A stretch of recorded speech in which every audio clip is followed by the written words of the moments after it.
How to Create a Glitch Monologues Season 24 Chapter 4. This is Season 24 of How to Create a Glitch in the Matrix Monologues Episode 4. In this episode, we will be discussing how emotional calibration is a system-wide application of contextual multi-contextuality.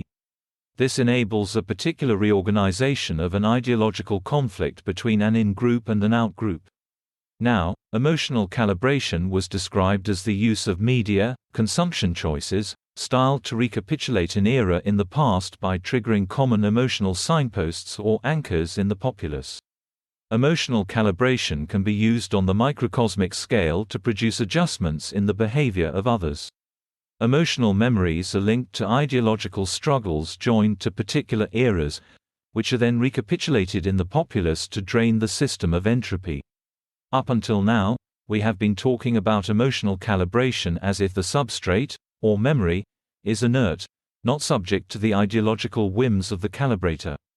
But that is often not the case. The use of multi-contextuality shows us that a consensual reality can be resurrected after the fact of its dissolution through the application of a technique of exegesis. Thus, when a consensuality meets a dialectical opposite within a system, a dissonant consensuality, whichever is favored by the majority, will dialectically degenerate its opposite. Only through the use of multi-contextuality, applying multiple meanings to the experience, multiple narratives, can that dissonant consensuality be resurrected. Emotional calibration is usually used within an in-group to calibrate system members' behaviors. That is, they share a common history, which enables them to promulgate their self-attributions through the generations.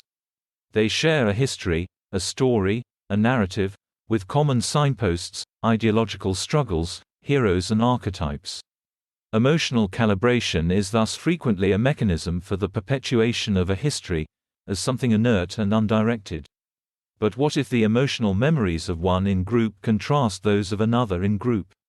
What if there is some necessary conflict between the two? In other words, emotional calibration can produce contrary narratives when individuals are part of the same in-group at a later date. The reinterpretation of history, flipping the ideological heroes of past eras, flipping the narrative, means that the use of memories from the past within an in-group may result in the inversion of the narrative.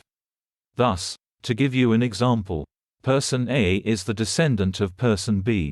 Person C is the descendant of Person D. Person B and Person C had a conflict in the past. Person B was the victor at the time. But Person D never admitted defeat.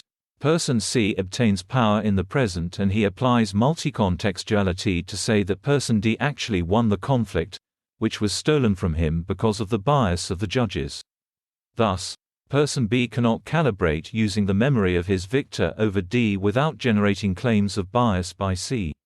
Emotional calibration is thus an inert tool which enables the directing of entropy into an ideological conflict, but that says nothing of the importance of multi-contextuality in promulgating a particular narrative associated with the emotional memory. Since we know that the majority will hold the title of the in-group, we know that their emotional calibration will dominate the narrative. This tells us that emotional calibration can become a tool of multi-contextuality. It can invoke the resurrection of a consensuality in the present which was expunged in the past. Consensual multi-contextuality can be applied to society en masse through the application of a reinterpretation of history. By rewriting the history of society for the masses, one determines the narratives which will be resurrected by the emotional calibration of the population. Most especially when two groups that were formerly segregated by in-group and out-group become joined, the common memory of the group may be altered through the multi-contextuality of one of its subsets.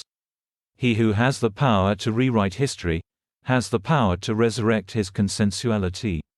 That's the end of the podcast for today. If you enjoyed it, please like, comment and subscribe.